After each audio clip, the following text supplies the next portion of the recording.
इस वीडियो में हम पढ़ रहे हैं क्लास 8 के हिस्ट्री के चैप्टर नंबर 3 को, जिसका नाम है रूलिंग द कंट्री साइड। यानी कि जो ईस्ट इंडिया कंपनी थी, यानी जो ब्रिटिशर्स थे, उनका रूल किस तरीके से था देहाती इलाकों पर। यानी देहाती इलाकों पर उनके रूल का क्या प्रभाव पड़ा, किसानों पर क्या प्रभाव पड़ा, या फिर आर्टिसंस यानी कि जो बुनकर थे, जो कलाकार थे, उन पर क्या प्रभाव पड़ा। तो देखिए, चैप्टर नंबर 2 तक हमने ये तो पढ़ लिया कि जो ब्रिटिशर्स थे उनका कंट्रोल किस तरीके से हुआ पूरे बंगाल पर और आसपास के छोटे छोटे रीजन्स पर। लेकिन अब हम आगे बढ़ने वाले हैं और अब हम देखने वाले हैं कि जब ब्रिटिशर्स का कंट्रोल हो गया तो उनका रूल कैसा था, वो किस तरीके से रूल कर रहे थे और कि उनके रूल का क्या प्रभाव पड़ रहा था लोगों के जीवन पर। और जो देहाती इलाकों के जो लोग थे, यानी जो किसान थे या फिर दूसरे तरीके के जो देहाती लोग थे, उन पर क्या प्रभाव पड़ रहा था, वो इस चैप्टर में हम पढ़ने वाले हैं। तो देखिए, यहाँ पर सबसे पहला जो टॉपिक आ जाता है इस चैप्टर में, वो है द कंपनी बिकम्स द दीवान। यानी जो ईस्ट इंडिया कंपनी थी, जो कि यहाँ पर ट्रेडिंग करने आई थी इंडिया में, वो दीवान बन जाती है, उसके पास दीवान के पावर्स आ जाते हैं। अब यहाँ पर सबसे पहले समझना ये जरूरी है कि आखिर ये दीवान होता क्या है और दीवान बनने का मतलब क्या होता है। तो यहाँ पर नीचे इसको एक्सप्लेन किया गया है कि देखिए, दीवान अगर ईस्ट इंडिया कंपनी बन गई तो उसके बाद कंपनी के पास ये पावर आ गया कि वो अपने कंट्रोल में जितना भी इलाका है उस पूरे इलाके को एडमिनिस्ट्रेटर कर सकते हैं, यानी वहां पर एक तरीके से रूल कर सकती है। और वहां के जो रेवेन्यू रिसोर्सेज हैं, यानी टैक्स के जो रिसोर्सेज हैं, उसको मैनेज कर सकती है। वो एक तरीके से देख सकते हैं कि कितना टैक्स लेना है, किससे टैक्स लेना है और किस तरीके से टैक्स को बढ़ाना है। तो ये पावर होता है दीवान का। यानी एक तरीके से पैसे से रिलेटेड जितना भी पावर है वो दीवान के पास होता है। समझ लीजिए कि वो एक फाइनेंस मिनिस्टर होता है इस तरीके से। तो इसके टेक्स्ट को देखें, यानी इस टॉपिक के टेक्स्ट को देखें तो 12 अगस्त 1765 को जो मुगल एम्परर थे, उन्होंने ईस्ट इंडिया कंपनी को बंगाल का दीवान घोषित कर दिया। और ये जो इवेंट हुआ था, ये काफ़ी छोटा इवेंट था, लेकिन इसको काफ़ी बड़ा दिखाने की कोशिश की गई है ब्रिटिशर्स द्वारा। जैसा कि आप ऊपर इमेज में देख सकते हैं कि ये पूरा इमेज देखने से लगता है कि काफ़ी बड़ा इवेंट था, लेकिन ऐसा नहीं था। तो देखिए, ये जो इवेंट था, ये बहुत ही इंपॉर्टेंट इवेंट था ब्रिटिशर्स के लिए। और इस इमेज को देखने से हमें यही पता चलता है, क्योंकि इस इमेज को देखेंगे तो इस पूरे इवेंट को ग्लोरीफाई किया गया है ब्रिटिशर्स के पावर के रूप में, कि ब्रिटिशर्स ने कितना बड़ा अचीवमेंट किया है और ब्रिटिशर्स अपने पॉलिसी में कितने सक्सेसफुल हुए हैं। तो ये एक तरीके से बताता है कि जो ब्रिटिशर्स थे वो इस इवेंट को कितना इंपॉर्टेंट समझते थे, कितना इंपॉर्टेंट वो देखते थे। इसके बाद देखिए, आगे बढ़ें तो आगे हम यहाँ पर देखते हैं कि over the years the company also learn that it had to move with some caution. Being an alien power, it needed to pacify those who in past had ruled the countryside and enjoyed authority and prestige. देखिए, यहाँ पर आगे जब company rule करने लगी, company के हाथ में जब दीवानी का पावर आ गया, तो उसने एक चीज़ को ध्यान में रखा कि उसको सोच समझकर रूल करना है, सोच समझकर पावर को डिस्ट्रीब्यूट करना है या फिर पावर को एसर्ट करना है। क्योंकि जो ईस्ट इंडिया कंपनी थी वो इंडियन पावर नहीं थी, वो इंडियन रूलर नहीं थी, वो बाहर से आई हुई एक कंपनी थी, एक रूलर थी जिसको यहाँ पर रूल करना था। और उसको हमेशा ये ध्यान में रखना था कि जो इंडिया में पहले से रूल कर रहे हैं, यानी जो छोटे छोटे जमींदार हैं या फिर छोटे छोटे जो रूलर्स हैं, उनको हमेशा एक अपने साइड रखना है, उनको एक तरीके से हर्ट नहीं करना है या फिर उनको अपने विरोध में खड़ा नहीं होने देना है। और उनका जो एक तरीके से प्रेस्टीज है या फिर अथॉरिटी है अपने इलाके में, उसको भी बरकरार रखना है, ताकि जो छोटे छोटे जो रूलर्स हैं वो हमारे साथ बने रहें, हमसे फाइट ना करें। और इसके साथ ही those who had held local power had to be controlled but they could not be entirely eliminated. यानी कि जो छोटे इलाके में जो रूलर्स थे, जो एक गांव में रूल कर रहे हैं या फिर जो एक बहुत ही छोटे जिला इतना इलाके पर रूल कर रहे हैं, उनको आपको किसी तरीके से कंट्रोल करना होगा, लेकिन उनको आप कंप्लीटली एलिमिनेट नहीं कर सकते हैं, कंप्लीटली ख़त्म नहीं कर सकते हैं उस इलाके से जो कि वहाँ पर रूल कर रहे हैं। यानी कि ये जो कंपनी थी वो काफ़ी सोच समझ कर चल रही थी कि जिनके पास पावर था उस इलाके में जहाँ पर वो रूल कर रही थी, उन सभी को वो अपने तरफ करना चाहती थी, अपने साइड में करना चाहती थी और अपने साथ रखना चाहती थी। और इस चैप्टर में हम यही देखने वाले हैं कि ये जो काम है ये किस तरीके से किया गया। और हम ये देखेंगे कि जो कंपनी थी ईस्ट इंडिया कंपनी, उसने देहाती इलाकों को यानी कंट्री साइड को किस तरीके से कोलोनाइज किया, वहाँ पर अपना कंट्रोल किस तरीके से स्थापित किया, रेवेन्यू रिसोर्सेज को किस तरीके से ऑर्गेनाइज किया देहाती इलाकों में, और लोगों के जो राइट्स हैं उसको किस तरीके से रीडिफाइन किया, और इसके साथ ही जो क्रॉप्स उसको ज़रूरत थी यानी जो भी खेती वो करवाना चाहती थी उसको वो लोगों से कैसे करवाती थी, इस चीज़ को इस चैप्टर में इस पूरी सभी चीज़ों को हम देखने वाले हैं। इसके बाद यहाँ पर इसमें सबसे पहला टॉपिक हमारे सामने आ जाता है और वो है रेवेन्यू फॉर द कंपनी। यानी जो कंपनी थी वो दीवान बनी थी, तो किस लिए? पैसे के लिए, क्योंकि उसके पास पैसे आ रहे थे दीवानी होने की वजह से। और देखिए जो कंपनी जो थी वो जब दीवान बन गई तो इसके बावजूद जो कंपनी थी वो खुद को एक ट्रेडर के रूप में देखती थी। वो इंडिया में खुद को रूलर के रूप में नहीं देख रही थी, वो समझ रही थी कि मुझे ट्रेडिंग करना है, मुझे ज़्यादा से ज़्यादा प्रॉफिट कमाना है। और इस वजह से जो कंपनी थी वो ज़्यादा से ज़्यादा रेवेन्यू इनकम चाहती थी, यानी कि ज़्यादा से ज़्यादा टैक्स आए ताकि जो टैक्स है उसका यूज़ हम कर सके अपने ट्रेड को बढ़ाने में। लेकिन इसके बावजूद टैक्स को बढ़ाना वो चाहती थी ईस्ट इंडिया कंपनी, लेकिन वो रेगुलर सिस्टम स्थापित नहीं करना चाहती थी टैक्स कलेक्शन का या फिर असेसमेंट का। यानी वो टैक्स कलेक्शन और पूरा जो प्रोसेस है उससे साइड रहना चाहती थी। वो चाहती थी कि किसी तरीके से मेरे पास पैसे आ जाएं, मैं उस पैसे का यूज़ करके ट्रेड करूं और ट्रेड से प्रॉफिट कमाऊं। ये बस कंपनी का मोटो था, ये बस कंपनी का मेन एजेंडा था।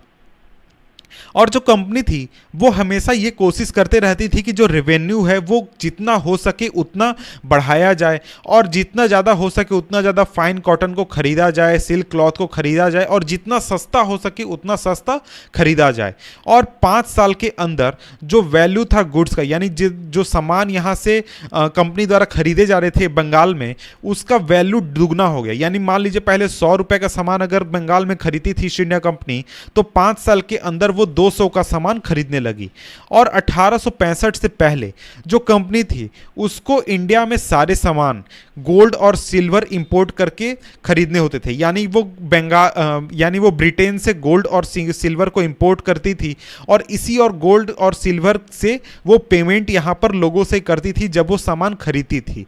लेकिन जब उसके पास दीवानी राइट आ गया बंगाल का, तो जो रेवेन्यू कलेक्ट हो रहा था उस रेवेन्यू से बंगाल में वो अपने गुड्स को खरीद सकती थी। यानी लोगों को पहले वो सोना दिया करती थी, चांदी दिया करती थी ब्रिटेन से लाकर, लेकिन अब वो यहीं से टैक्स कलेक्ट करती थी और यहीं से टैक्स कलेक्ट करके उसी पैसे से सामान खरीद लेती थी एक्सपोर्ट के लिए, ब्रिटेन भेजने के लिए। कंपनी के लिए यहाँ तक तो सब चीज़ ठीक हुआ, लेकिन आगे चलकर धीरे धीरे जो स्थिति थी बंगाल इकोनॉमी की वो काफ़ी ख़राब होने लगी, और वहाँ पर काफ़ी क्राइसिस जैसी स्थिति होगी, काफ़ी परेशानी वाली स्थिति हो गई। क्योंकि जो आर्टिसंस थे यानी जो बुनकर थे, जो कलाकार थे, वो विलेजेस छोड़ रहे थे, गाँवों को छोड़ रहे थे, क्योंकि उनको फोर्स किया जा रहा था कंपनी को सस्ते दामों पर सामान बेचने के लिए। और इसके साथ ही जो पेजेंट्स थे वो भी ड्यूज़ को देने नहीं पा रहे थे, क्योंकि उनसे काफ़ी ज़्यादा डिमांड किया जा रहा था टैक्स। और इसके अलावा जो आर्टिसन प्रोडक्शन था वो भी काफ़ी डिक्लाइन हो रहा था। एग्रीकल्चरल जो कल्टीवेशन था वो भी एक तरीके से कोलैप्स की स्थिति में था। और इसके बाद जो 1770 में जो फेमिन आया, जो सूखा आया, उसमें करीब 10 मिलियन लोगों की मौत हो गई बंगाल में। 10 मिलियन यानी कि 1 करोड़। और ये इतनी बड़ी संख्या है कि आप समझ सकते हैं कि जो बंगाल की आबादी थी उसका 1/3 हिस्सा खत्म हो चुका था, वो पूरी तरीके से वाइप आउट हो चुका था। 1/3 हिस्सा लोगों की मौत हो चुकी थी। इसके बाद नेक्स्ट हमारा इसी में टॉपिक आ जाता है, वो है the need to improve agriculture. तो ऊपर हमने देखा कि जो बंगाल में स्थिति थी वो काफ़ी ख़राब हो रही थी ईस्ट इंडिया कंपनी के रूल की वजह से।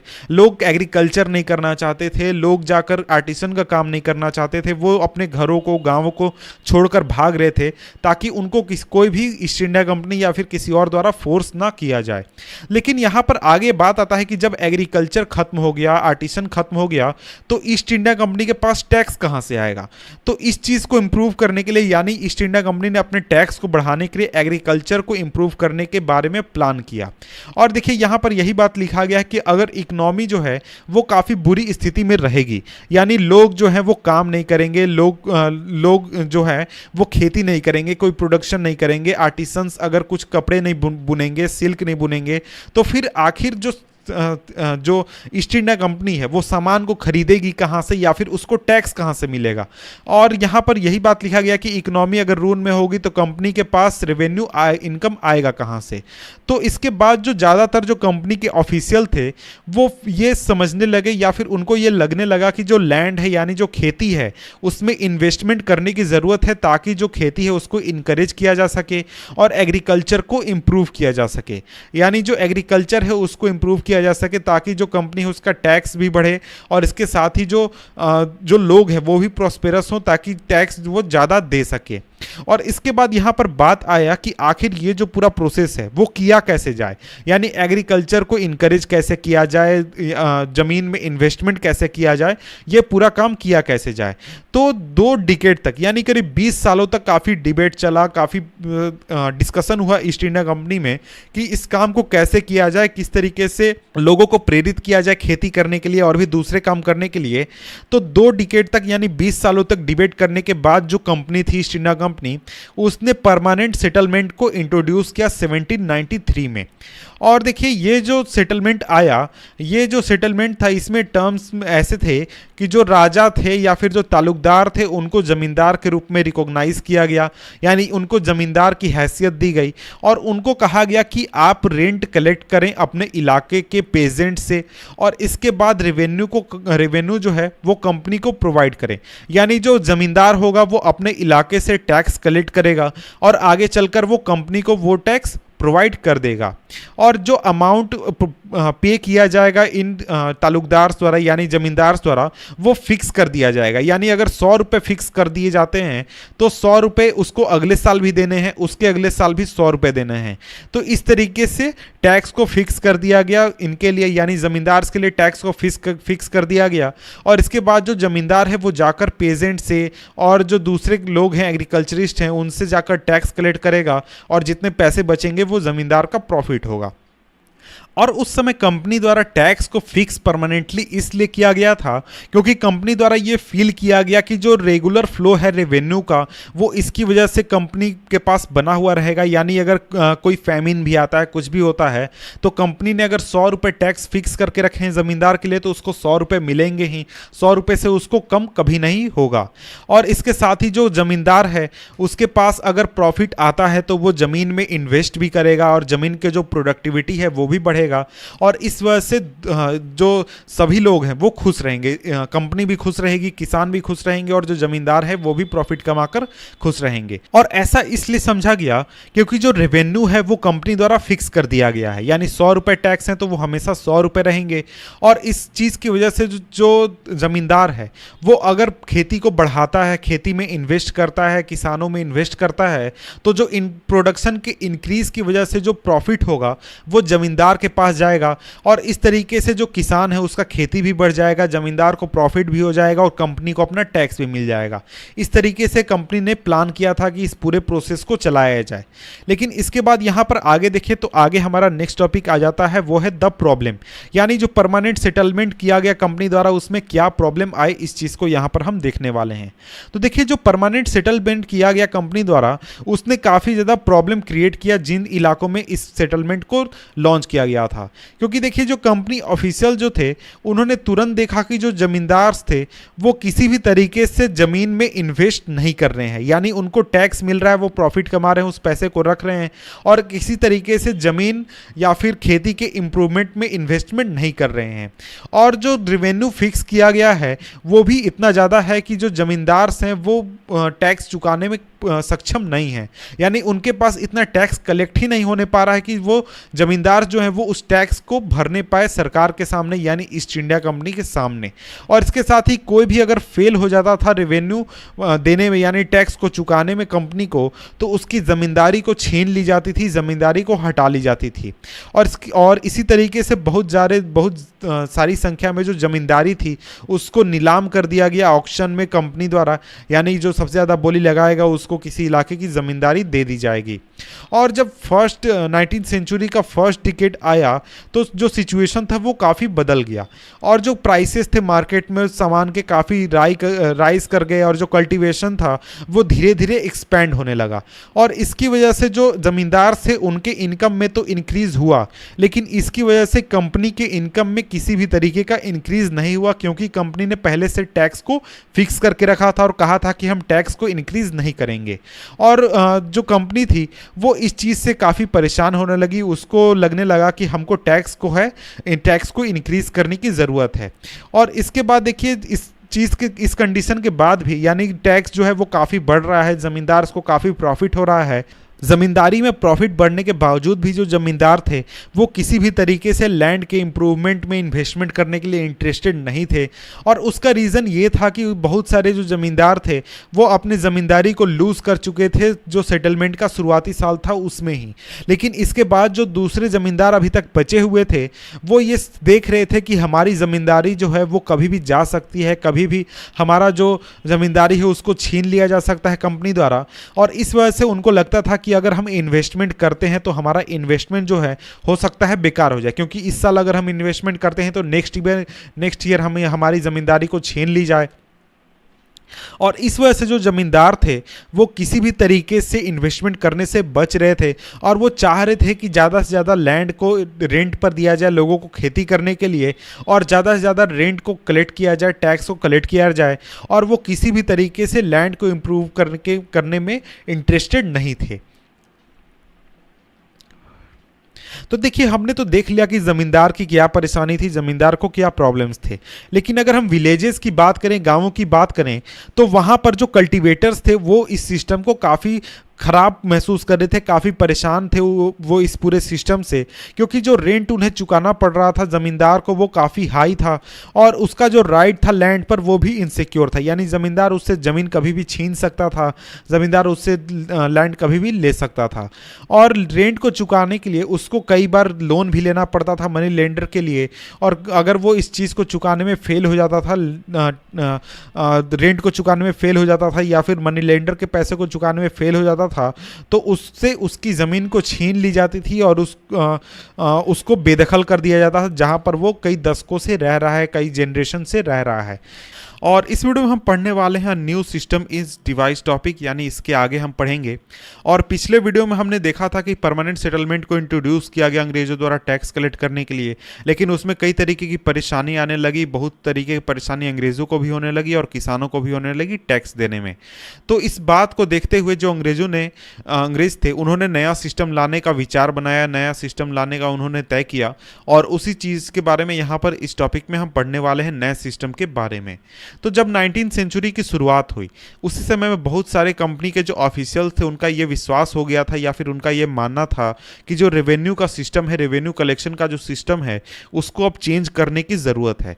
क्योंकि देखिए जो परमानेंट सेटलमेंट था उसमें टैक्स को परमानेंटली फिक्स कर दिया गया था और कंपनी ये सोच रही थी कि जब हमको बहुत ही ज़्यादा पैसों की ज़रूरत है अपना एडमिनिस्ट्रेशन चलाने के लिए या फिर ट्रेड करने के लिए, वैसे स्थिति में हम टैक्स को परमानेंटली फिक्स कैसे कर सकते हैं। अगर हम टैक्स को परमानेंटली फिक्स कर देंगे तो हमारा बहुत ही ज़्यादा लॉस हो जाएगा। तो इस चीज़ को देखते हुए उन्होंने नया सिस्टम लाने का विचार बनाया, नया सिस्टम लाने का मन बनाया। और जो नया सिस्टम था वो सबसे पहले लाया गया नॉर्थ वेस्टर्न प्रोविंस में बंगाल के, और ये हिस्सा अभी आपको उत्तर प्रदेश में पड़ता है। ये जो रीजन है, जो बंगाल प्रेसिडेंसी थी उसका जो नॉर्थ वेस्टर्न रीजन था वहाँ पर ये हिस्सा भी उत्तर प्रदेश में पड़ता है। और यहाँ पर एक इंग्लिश मैन थे, यानी कि एक अंग्रेज थे जिनका नाम था हॉल्ट मैकेंजी। उन्होंने एक नया सिस्टम बनाया जो कि 1822 को में लागू हुआ, और उनका ये मानना था कि जो विलेज है यानी जो गांव है वो काफ़ी इंपॉर्टेंट सोशल इंस्टीट्यूशन है नॉर्थ इंडियन सोसाइटी में, और इसको प्रिजर्व करने की ज़रूरत है और इसके साथ ही हमको काम करने की ज़रूरत है। और उनके डायरेक्शन के आधार पर जो कलेक्टर्स थे वो हर एक गाँव में गए, वहाँ पर ज़मीन को इंस्पेक्ट किया कि उसकी क्वालिटी कैसी है, फील्ड को मेज़र किया कि कितनी ज़मीन है, और इसके साथ ही उसके बाद वहाँ गाँव के जो कस्टम्स थे, लोकल कस्टम और राइट्स को, उन सभी को नोटिस किया कि जो अलग अलग ग्रुप रहते हैं गाँव में उनका क्या कस्टम है, उनके क्या राइट्स हैं, उन सभी को नोट करने के बाद जो सरकार थी यानी जो पूरा अंग्रेज विभाग था जो ये पूरा काम कर रहा था, उन्होंने एक एस्टिमेटेड रेवेन्यू तय किया हर एक प्लॉट के लिए, और इसके साथ ही हर एक गाँव में एक कैलकुलेशन किया सभी प्लॉट को मिलाकर कि हर एक गांव से कितना हमको टैक्स लेना है या फिर कितना टैक्स मिलेगा, और यहाँ पर गांव को महल कहा गया। और ये जो डिमांड था ये पीरियोडिकली रिवाइज किया जाएगा। जैसा परमानेंट सेटलमेंट में था कि एक बार फिक्स कर दिया गया उसके बाद बढ़ाया बढ़ाया नहीं जाएगा, लेकिन यहाँ पर ऐसा नहीं था। यहाँ पर जो टैक्स है उसको परमानेंटली रिवाइज किया जाएगा आगे चलकर, और इस तरीके से ये नया सिस्टम तैयार हुआ। और देखिए जो चार्ज था टैक्स कलेक्शन का और कंपनी को देने का, वो अब दिया गया विलेज हेडमैन को। अब जमींदार के पास ये पावर नहीं था कि वो टैक्स कलेक्ट करे और टैक्स प्रोवाइड करे अंग्रेजों को। अब जो विलेज है उसका हेडमैन को, यानी विलेज का जो लीडर है, मुखिया है, उसको ये पावर मिल चुका था। और ये जो सिस्टम था इसको कहा गया महलवारी सिस्टम, महलवारी सेटलमेंट। और इसमें हमने देख लिया कि ये कैसे काम करता था। तो देखिए इसके अलावा एक और सिस्टम इंट्रोड्यूस किया गया था परमानेंट सेटलमेंट को हटाकर, और वो था मुनरो सिस्टम। तो देखिए जो ब्रिटिश टेरिटरीज थे साउथ में, वहाँ पर भी परमानेंट सेटलमेंट को रिमूव किया गया था, और वहाँ पर भी एक नया सिस्टम लाया गया था जिसको कि कहा गया रैयतवार सिस्टम या फिर रैयतवारी। और ये देखिए शुरुआत में इसको काफ़ी छोटे स्केल पर ट्राई किया गया था अलेक्जेंडर रेड द्वारा कुछ एरियाज में, जो कि टीपू सुल्तान से छीने गए थे या फिर कब्जे किए गए थे, उनको युद्ध में हराकर। और इसके बाद इस सिस्टम को थॉमस मुनरो द्वारा डेवलप किया गया, काफ़ी बड़े स्केल पर लाया गया, और इसको धीरे धीरे पूरे साउथ इंडिया में फैला दिया गया, पूरे साउथ इंडिया में लागू कर दिया गया। और जो रेड थे और जो मुनरो थे, उनका ये मानना था कि जो साउथ है, उनका ये मानना था और उनका ये विश्वास था कि जो साउथ इंडिया है वहाँ पर ट्रेडिशनल ज़मींदार नहीं है। जैसे नॉर्थ इंडिया में जो ट्रेडिशनल पावरफुल लोग थे उस तरीके के लोग साउथ इंडिया में मौजूद नहीं थे। तो इसलिए उनका ये कहना था कि जो सेटलमेंट है वो हमको डायरेक्टली कल्टीवेटर्स से करना होगा, यानी जो रैयत हैं उनसे करना होगा, जो कि अपने ज़मीन को जनरेशन से होल्ड किए हुए हैं, वहाँ पर वो खेती कर रहे हैं, और उनके फील्ड को केयरफुली और सेपरेटली हमको सर्वे करना होगा रेवेन्यू असेसमेंट करने से पहले, यानी टैक्स के तय करने से पहले उनके ज़मीन को हमको सर्वे करना होगा, पूरे ध्यान से करना होगा, उसके बाद ही हमको टैक्स को तय करना होगा। और मुनरो जो थे उनका ये मानना था कि जो अंग्रेज हैं उनको एक पैटर्नल फिगर के रूप में एक्ट करना चाहिए, फादर फिगर के रूप में एक्ट करना चाहिए, जो कि रैयत्स को प्रोटेक्ट करे अपने चार्ज में। और इस तरीके से उन्होंने नया सिस्टम का नींव रखा और नया सिस्टम साउथ इंडिया में लागू हुआ। तो देखिए ये दोनों सिस्टम जब इंट्रोड्यूस हो गए तब भी बात जो है वो सही नहीं हुई, क्योंकि जब इस सिस्टम को लागू हुए कई साल हो गए तो इस सिस्टम में कई तरीके की खामियां दिखने लगी। क्योंकि देखिए जो अंग्रेज थे वो ज़्यादा से ज़्यादा टैक्स कलेक्ट करना चाहते थे और इनकम को बढ़ाना चाहते थे लैंड से, इसलिए उन्होंने रेवेन्यू जो तय किया वो काफ़ी हाई कर दिया। और जो रेवेन्यू था वो काफ़ी हाई होने की वजह से जो पेजेंट्स थे वो अनेबल हो गए टैक्स देने से, और इस वजह से जो रैयत से वो उन्होंने अपना जो कंट्री साइड इलाका था, गाँव थे, देहात इलाके थे, उनको छोड़ना शुरू कर दिया। और इसकी वजह से जो विलेजेस थे वो बहुत सारे रीजन्स में डिजर्टेड हो गए, खाली हो गए। और देखिए जो अंग्रेज थे उन्होंने ये सोचा था कि जब नया सिस्टम आएगा तो नया सिस्टम के आने की वजह से जो पेजेंट्स है, जो किसान है, वो काफ़ी अमीर हो जाएंगे, और अमीर होने की वजह से वो आसानी से ज़्यादा टैक्सेस देने पाएंगे। लेकिन ऐसा हुआ नहीं, और हो गया बिल्कुल ही इसका उल्टा, और इस वजह से भी काफ़ी ज़्यादा परेशानी हुई, और ये सिस्टम भी जो था वो उतना सक्सेसफुल नहीं हुआ। इसके बाद अगर हम आगे बढ़ें तो आगे यहाँ पर हमारा नेक्स्ट टॉपिक आ जाता है क्रॉप्स फॉर यूरोप। यानी अब देखते हैं कि जो अंग्रेज हैं उन्होंने किसानों से यूरोप के लिए खेती कैसे करवाई, यानी यूरोप में जो चीज़ें ज़रूरत है उसकी खेती इंडिया में कैसे करवाई गई, इस चीज़ को यहाँ पर हम देखने वाले हैं। तो देखिए आगे चलकर जो ब्रिटिशर्स थे उनको ये समझ में आया कि जो कंट्री साइड है वो सिर्फ और सिर्फ रेवेन्यू जनरेट नहीं कर सकता है, इसके अलावा हम ऐसे क्रॉप्स को भी ग्रो कर सकते हैं जो कि यूरोप में डिमांड है या फिर यूरोप में ज़रूरत है। जब 18th सेंचुरी का अंत हो रहा था तो उस समय जो कंपनी थी वो काफ़ी कोशिश कर रही थी कि जो कल्टीवेशन है ओपियम और इंडिको का उसको काफ़ी बढ़ाया जाए, ताकि जो एक्सपोर्ट है उसको बढ़ाया जा सके और यूरोप है वहाँ पर इन चीज़ों को भेजा जा सके। और इस सेंचुरी में, यानी जो 18th सेंचुरी था या फिर उसके आगे की सेंचुरी में, जो ब्रिटिशर्स थे उन्होंने परसुएड किया या फिर फोर्स भी किया कल्टीवेटर्स को इंडिया के अलग अलग इलाकों में, ताकि वो वैसे क्रॉप्स को उगाएं जो कि अंग्रेज़ों को ज़रूरत है। जैसे बंगाल में जूट को प्रोड्यूस करने के लिए फोर्स किया गया, असम में टी को प्रोड्यूस करने के लिए, यूपी में शुगर को इनको प्रोड्यूस करने के लिए, पंजाब में वीट प्रोड्यूस करने के लिए, महाराष्ट्र में कॉटन और महाराष्ट्र और पंजाब में कॉटन प्रोड्यूस करने के लिए, और मद्रास में राइस को प्रोड्यूस करने के लिए। तो इन सभी जो क्रॉप्स थे इनको प्रोड्यूस करने के लिए या तो मनाया गया किसानों को, या तो उन्हें फोर्स किया गया। अब यहाँ पर हम आगे देखने वाले हैं कि आखिर इस चीज़ को किया कैसे गया। तो देखिए, ब्रिटिश जो थे वो अलग अलग तरीके के तिकड़म अपनाते थे ताकि जो कल्टीवेशन है इन क्रॉप्स का उसको बढ़ाया जा सके। जो भी क्रॉप उनको ज़रूरत हो उसको उगाने के लिए वो बहुत सारे दिमाग लगाते थे, बहुत सारे तरीके अपनाते थे।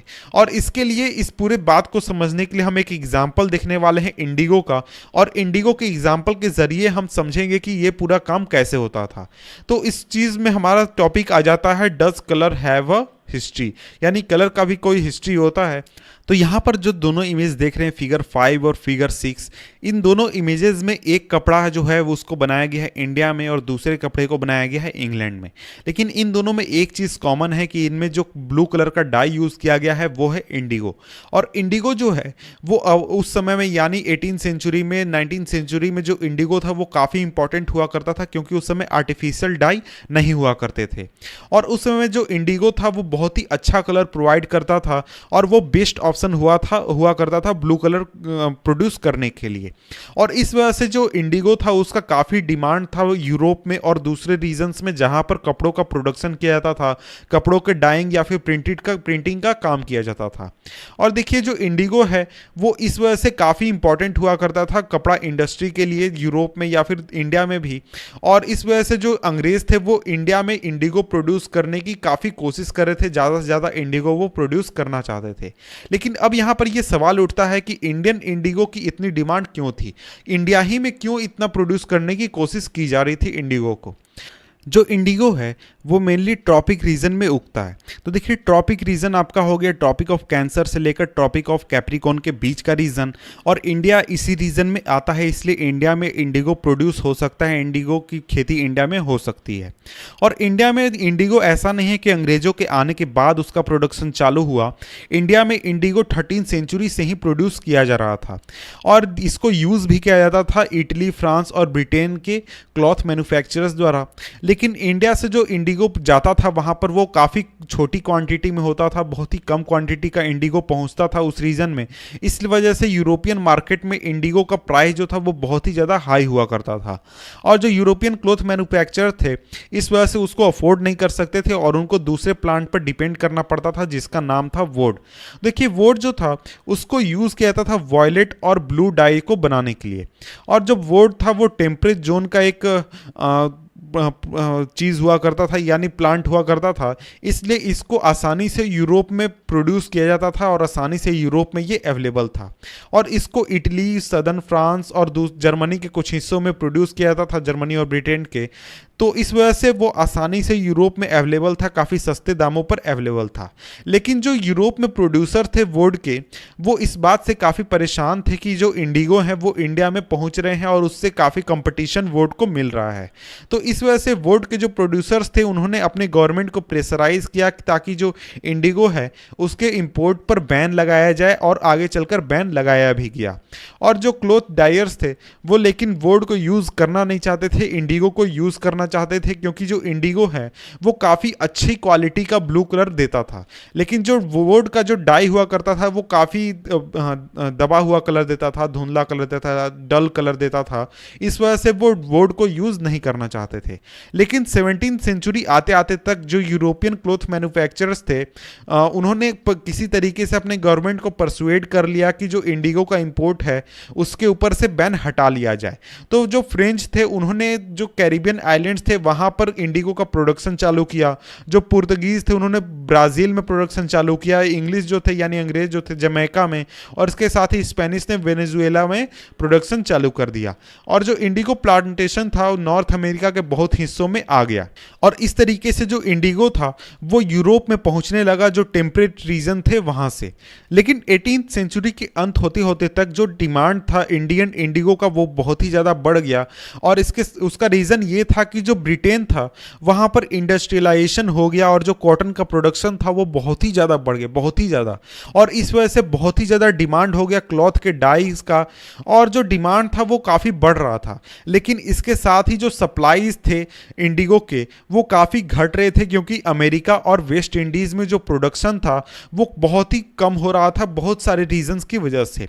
और 1783 और 1789 के बीच में जो प्रोडक्शन था इंडिगो का पूरे वर्ल्ड में वो आधा हो गया। यानी 1783 में जितना प्रोडक्शन था इंडिगो का उसका आधा सिर्फ प्रोड्यूस हो रहा था 1789 में।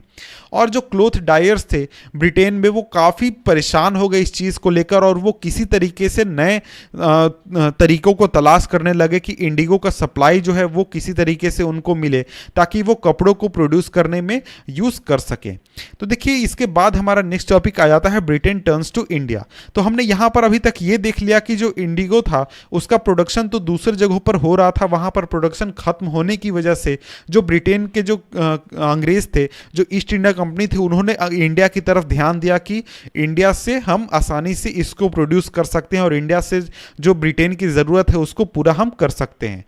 तो जब इंडिगो का डिमांड काफ़ी बढ़ने लगा, काफ़ी राइज होने लगा यूरोप में, जो कंपनी जो थी ईस्ट इंडिया कंपनी इंडिया में वो काफ़ी तरीके तलाश करने लगी ताकि जो इंडिगो का कल्टीवेशन है उसके एरिया को बढ़ाया जा सके और ज़्यादा से ज़्यादा इंडिगो का कल्टीवेशन इंडिया में किया जा सके।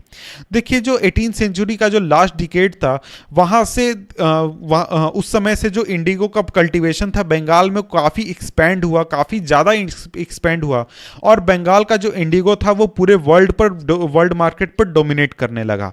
और 1788 में करीब 30% इंडिगो ब्रिटेन में जो लाया गया था वो इंडिया से गया था, लेकिन 1810 आते आते तक जो ब्रिटेन में इंडिगो गया था पूरे वर्ल्ड से वो 95% था। यानी पूरे ब्रिटेन में जितना भी इंडिगो यूज़ हो रहा था उसका 95% इंडिया से जा रहा था। और जैसे जैसे जो इंडियन ट्रेड था वो बढ़ता गया, इंडिगो का ट्रेड बढ़ता गया, बहुत सारे कॉमर्शियल एजेंट या फिर जो ऑफिशियल थे कंपनी के उन्होंने इंडिगो प्रोडक्शन में इन्वेस्ट करना शुरू किया। और आगे चलकर कई सालों में बहुत सारे जो लोग थे जो कि कंपनी में काम कर रहे थे उन्होंने अपने जॉब को छोड़ दिया और इंडिगो बिजनेस की ओर ध्यान दिया, इंडिगो प्रोडक्शन के बिजनेस की ओर ध्यान दिया। और इस चीज़ से प्रभावित होकर कि जो इंडिगो है उसके प्रोडक्शन में बहुत ही हाई प्रॉफिट है, बहुत सारे इंग्लिशमैन और स्कॉटमैन जो थे वो इंडिया आए और प्लांटर्स बन गए। और इसके साथ ही अगर उनके पास पैसे नहीं होते थे तो वो कंपनी या फिर बैंक से लोन ले लिया करते थे, जो कि उस समय बैंक मौजूद थे, और इस तरीके से जो बिजनेस थे उसको यहाँ पर सेटअप करते थे। तो वहाँ पर हमने देखा था कि जो पूरे वर्ल्ड में इंडिगो का प्रोडक्शन था वो काफ़ी कम हो गया था और बहुत ही जगहों पर ख़त्म हो गया था। और इस वजह से जो ब्रिटिशर्स थे वो इंडिया की ओर देख रहे थे। इंडिया में ब्रिटिशर जो थे वो इंडिगो का प्रोडक्शन बढ़ाने पर काफ़ी जोर दे रहे थे, काफ़ी कोशिश कर रहे थे। और अब हम देखने वाले हैं कि आखिर इंडिगो का प्रोडक्शन, इंडिगो का कल्टिवेशन इंडिया में होता कैसे था। तो टॉपिक हमारा हाउ वाज इंडिगो कल्टिवेटेड। तो देखिए इंडिया में मेनली दो तरीकों से, दो सिस्टम के जरिए इंडिगो का कल्टीवेशन होता था। पहला तो था निज और दूसरा रैती। तो देखिए जो निज कल्टीवेशन होता था इसमें जो प्लांटर्स होते थे वो खुद जमीन खरीद लेते थे या फिर भाड़े पर ले लेते थे और उस जमीन में आदमी लगाकर यानी लेबर्स लगाकर वहां पर खेती करवाते थे। वो या तो जमींदार से खरीद लेते थे, भाड़े पर लेते थे किसी भी तरीके से। और वहीं जो दूसरा हमारा तरीका था रैती। तो रैती जो सिस्टम होता था उसमें जो हमारे इंडिगो के प्लांटर्स होते थे वो ज़मीन के मालिकों को, मान लीजिए कोई किसान खेती कर रहा है 1 एकड़ में, तो उसमें से उसको पैसे दे दिए जाते थे लोन के रूप में, और उसको अपने ज़मीन के 25% हिस्से में खेती करनी होती थी इंडिगो की। तो इन दोनों तरीक़ों से खेती की जाती थी हमारे देश में इंडिगो की। तो आइए सबसे पहले हम देख लेते हैं कि जो नीज कल्टीवेशन था उसमें प्रॉब्लम क्या होता था या फिर क्या परेशानी होती थी।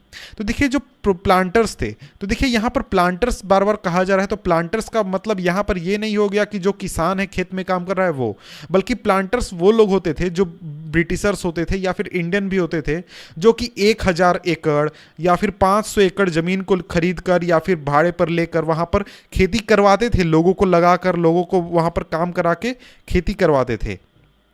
तो जो प्लांटर्स थे उनके लिए काफ़ी डिफ़िकल्ट था कि वो जो अपना कल्टीवेशन का एरिया है उसको बढ़ाएं, क्योंकि जो इंडिगो का कल्टीवेशन है वो फर्टाइल लैंड पर ही हो सकता है, बहुत ही अच्छी ज़मीन पर ही हो सकता है।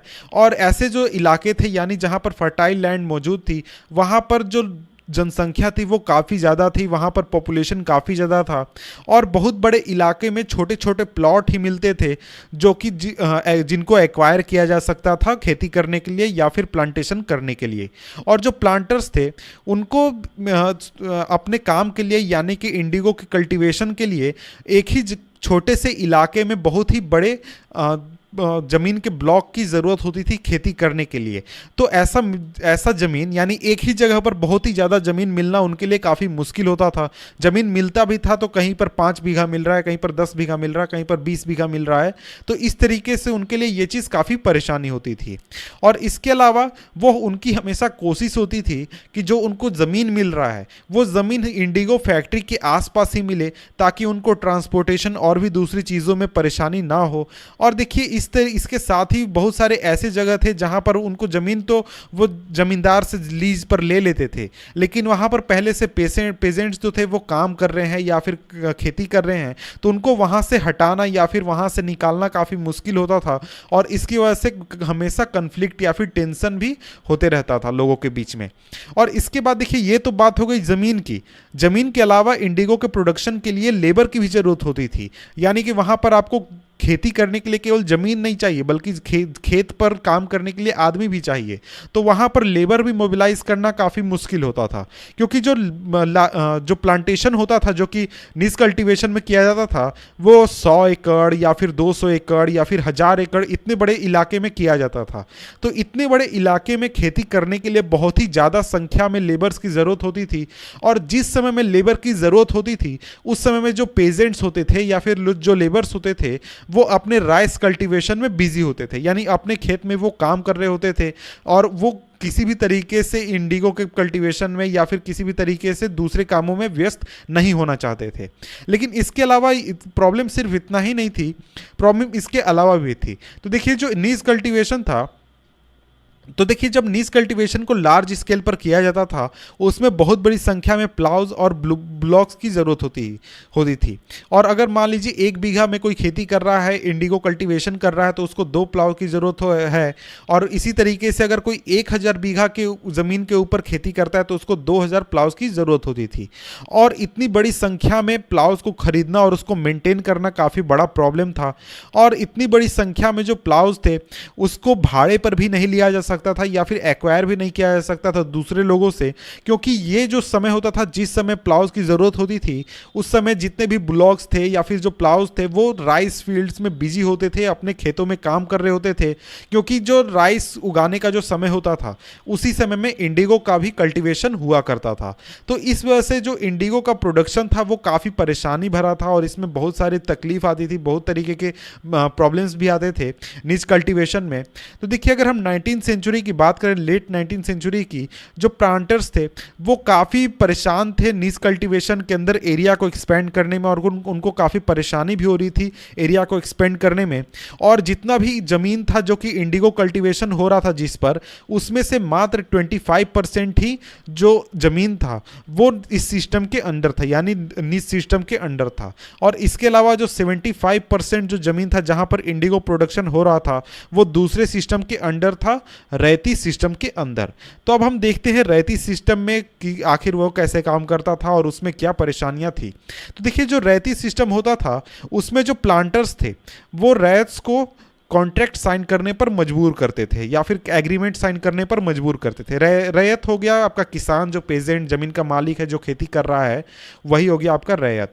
और कई बार देखिए ऐसा होता था कि जो प्लांटर्स होते थे वो गांव के मुखिया को, गांव के हेडमैन को साइन करने के लिए, एग्रीमेंट साइन करने के लिए मजबूर करते थे पूरे गाँव के बदले में। और जो लोग साइन करते थे कॉन्ट्रैक्ट उनको एडवांस में कैश दे दिया जाता था प्लांटर्स के द्वारा, और ये काफ़ी कम इंटरेस्ट रेट पर दे दिया जाता था ताकि वो इंडिगो को प्रोड्यूस करें।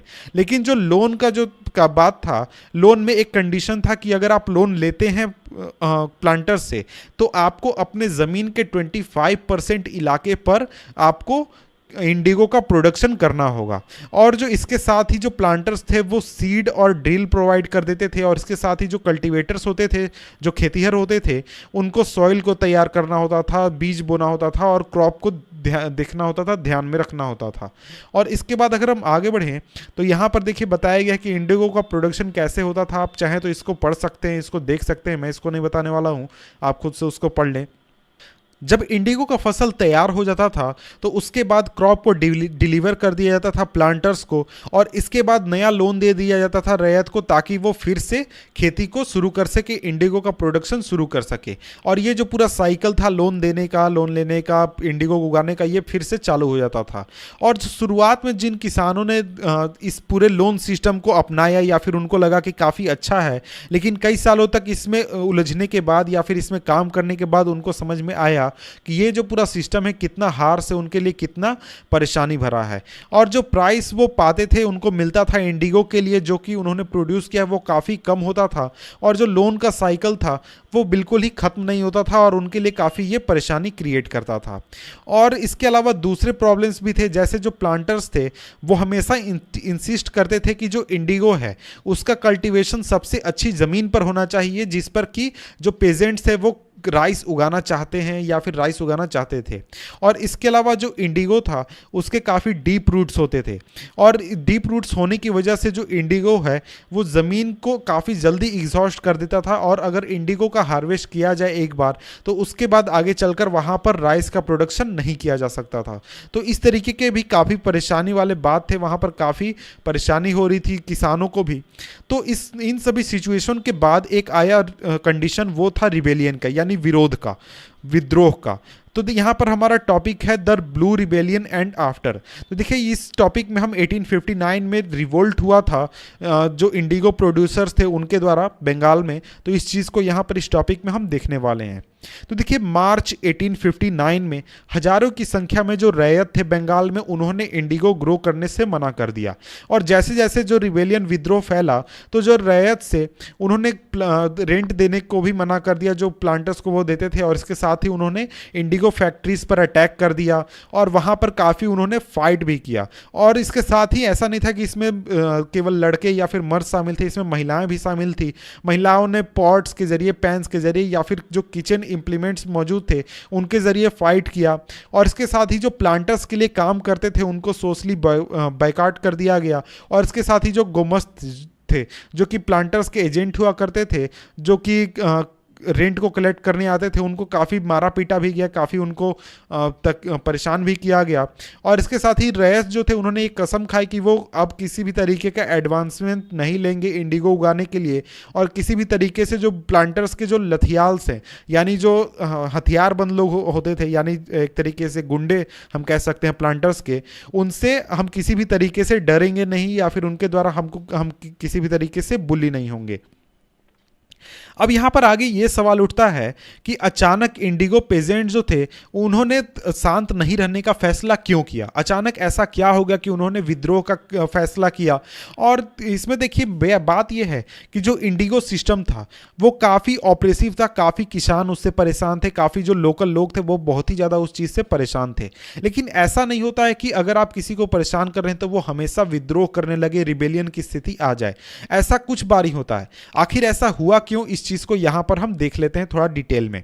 तो देखिए जो 1859 का समय था, 1859 में जो इंडिगो रैयत थे उनको ये फील हुआ कि जो लोकल जमींदार हैं और जो विलेज हेडमैन हैं वो उनके साथ है रिबेलियन में प्लांटर्स के खिलाफ। और ऐसा हुआ भी था क्योंकि बहुत सारे विलेजेस में जो हेडमैन थे उन्होंने उनको जिनको कि फोर्स किया गया था इंडिगो कॉन्ट्रैक्ट साइन करने के लिए, उन्होंने लोगों को मोबिलाइज किया, लोगों को विरोध करने के लिए जागरूक किया या फिर आगे आने के लिए कहा।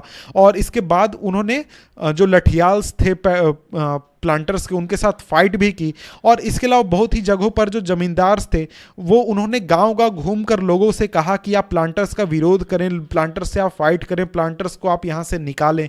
और उसका रीज़न ये था कि जो जमींदार थे वो काफ़ी परेशान थे प्लांटर्स के पावर के बढ़ने की वजह से। और इसके साथ ही वो इस बात से भी काफ़ी गुस्सा थे क्योंकि जो प्लांटर्स थे वो काफ़ी लंबे लंबे लीज पर ज़मीन ले लिया करते थे ज़मींदार से, काफ़ी फोर्स करके ज़मीन ले लिया करते थे। इस वजह से ज़मींदार भी काफ़ी उनसे परेशान थे। और जो इंडिगो पेजेंट्स थे उनका ये भी बिलीव था कि जो ब्रिटिश गवर्नमेंट है वो इस काम में उनका सपोर्ट करेगी, यानी जो प्लांटर्स के खिलाफ उनका विद्रोह है उसमें काफ़ी सपोर्ट करेगी। और इन चीज़ों की वजह से जो किसान थे या फिर रैयत थे उन्होंने विद्रोह करने का फैसला किया या फिर विद्रोह करने की उनमें ताकत आई। तो देखिए यहाँ पर एक और चीज़ हमें ध्यान रखनी चाहिए कि हम यहाँ पर बात कर रहे हैं 1859 की, और इसके मात्र 2 साल पहले 1857 में इंडिया में विद्रोह हुआ था, इंडिया में रिवोल्ट हुआ था। और 1857 के रिवोल्ट के बाद जो ब्रिटिश गवर्नमेंट थी वो काफ़ी परेशान थी किसी भी तरीके के रिबेलियन को लेकर, किसी भी तरीके के विद्रोह को लेकर। जब ये न्यूज़ फैला कि जो इंडिगो डिस्ट्रिक्ट्स हैं जहां पर इंडिगो का प्रोडक्शन होता है वहां पर विद्रोह हो रहा है या फिर विद्रोह की स्थिति है, तो वहां पर जो ब्रिटिश गवर्नमेंट थी उसने एक लेफ्टिनेंट गवर्नर को भेजा कि आप उस इलाके को घूमें। 1859 में उन्होंने पूरे इलाके को घूमा, और इसके बाद ये जो पूरा टूर था, यानी लेफ्टिनेंट गवर्नर का जो टूर था पूरे इलाके में, उसको रैयत ने देखा कि ये हमारे पक्ष में, यानी ये अगर यहाँ पर घूमने आए हैं तो ये हमारे पक्ष में है। बरसात में जब मजिस्ट्रेट एस्ले ईडन ने एक नोटिस जारी किया कि जो रैयत्स हैं उनको किसी भी तरीके से फोर्स नहीं किया जाएगा इंडिगो कॉन्ट्रैक्ट साइन करने के लिए, और इस चीज़ के बदले में लोगों के बीच में ये बात फैल गई या फिर ये अफवाह फैल गई कि क्वीन विक्टोरिया ने कहा है कि इंडिगो की अब खेती नहीं करनी है, किसी भी तरीके से इंडिगो को अब नहीं उगाना है। और देखिए जो ईडन थे वो ये ट्राई कर रहे थे कि जो पेजेंट्स हैं या फिर जो ये पूरा सिचुएशन है, काफ़ी विद्रोह वाला सिचुएशन, इसको किसी तरीके से शांत किया जाए, किसी तरीके से कंट्रोल किया जाए। लेकिन जब उन्होंने इस तरीके का बात कही कि फोर्स नहीं किया जाएगा, तो इसको इस तरीके से समझा गया कि जो रिबेलियन है उसके सपोर्ट में वो बात कर रहे हैं, और जो रिबेलियन है वो होना चाहिए, रिबेलियन के सपोर्ट में जो ब्रिटिश गवर्नमेंट है वो भी है। और जैसे जैसे जो रिबेलियन जो था वो फैलने लगा, तो इसके बाद जो इंटेलेक्चुअल्स थे वो कलकत्ता से इंडिगो डिस्ट्रिक्ट्स में आ गए, और वहाँ पर जो रैयत थे उनकी मिजरी के बारे में लिखने लगे, प्लांटर्स के टायरेनी के बारे में लिखने लगे, और जो इंडिगो सिस्टम था उसकी क्या परेशानियाँ थी और क्या बुरी बातें थी इसके बारे में लिखने लगे। और रिबेलियन से परेशान होकर जो गवर्नमेंट था उसने मिलिट्री को बुलाया ताकि जो प्लांटर्स हैं उनको प्रोटेक्ट किया जा सके, और इसके साथ ही इंडिगो कमीशन को सेटअप किया गया ताकि इस सिस्टम में देखा जा सके कि इंडिगो प्रोडक्शन है उसमें क्या परेशानियाँ हैं। और इसके बाद जो इंडिगो कमीशन था उसने प्लांटर्स को गिल्टी पाया कि जो प्लांटर्स हैं उनकी वजह से ये पूरी स्थिति क्रिएट हुई है परेशानी वाली, और इसके उनको काफ़ी क्रिटिसाइज भी किया कि जो मेथड वो अपना रहे हैं वो सही नहीं है। और जो उन्होंने कहा, यानी जो कमीशन था उन्होंने कहा कि जो इंडिगो प्रोडक्शन है वो रैयत के लिए बिल्कुल भी प्रॉफिटेबल नहीं है, इसलिए वो विरोध कर रहे हैं। और जो कमीशन था उसने कहा कि जो रैयत हैं वो उनके पास अभी करंट में जितने कॉन्ट्रैक्ट हैं उसको वो फुलफिल करें, लेकिन इसके बाद वो आसानी से कोई भी कॉन्ट्रैक्ट लेने से रिफ्यूज़ कर सकते हैं, उनको कोई फोर्स नहीं करेगा कॉन्ट्रैक्ट को लेने से। इसके बाद देखिए जब रिवोल्ट खत्म हो गया तो इंडिगो प्रोडक्शन जो था वो पूरी तरह से कोलैप्स कर गया बंगाल में, लेकिन जो प्लांटर्स थे वो अब शिफ्ट कर गए बिहार में, यानी कि उन्होंने बंगाल में अपना ऑपरेशन तो खत्म कर दिया लेकिन वो बिहार की तरफ मूव कर गए, और वहाँ पर वो अपनी जो पूरा सिस्टम था उसको उन्होंने सेटअप कर लिया। और इसके बाद जब सिंथेटिक डाई की डिस्कवरी हो गई, सिंथेटिक डाई को खोज लिया गया 19वीं सेंचुरी में, तो उनका जो बिजनेस था ये नील की खेती का या फिर इंडिगो की खेती का जो बिजनेस था वो काफ़ी बुरी तरीके से प्रभावित हुआ। लेकिन इसके बाद भी उन्होंने अपने जो प्रोडक्शन था इंडिगो का उसको वो एक्सपेंड करने में सक्सेसफुल रहे। लेकिन जब महात्मा गांधी जब साउथ अफ्रीका से वापस आए तो बिहार के किसान ने उन्हें परसुएड किया कि वो चंपारण आए, वहाँ पर देखें कि जो इंडिगो कल्टिवेटर्स हैं उनकी क्या परेशानियां हैं। और इसके बाद महात्मा गांधी ने 1917 में विजिट किया, और इसके बाद चंपारण मूवमेंट की शुरुआत हुई इंडिगो प्लांटर्स के खिलाफ। इसके बाद अगर हम आगे बढ़ें तो आगे यहाँ पर Indigo making in the West Indies है, इसको आप चाहें तो पढ़ सकते हैं। तो यहाँ पर हमारा ये चैप्टर खत्म होता है, तो मिलते हैं आपसे हम नेक्स्ट वीडियो में किसी और चैप्टर के साथ, तब तक के लिए गुड बाय।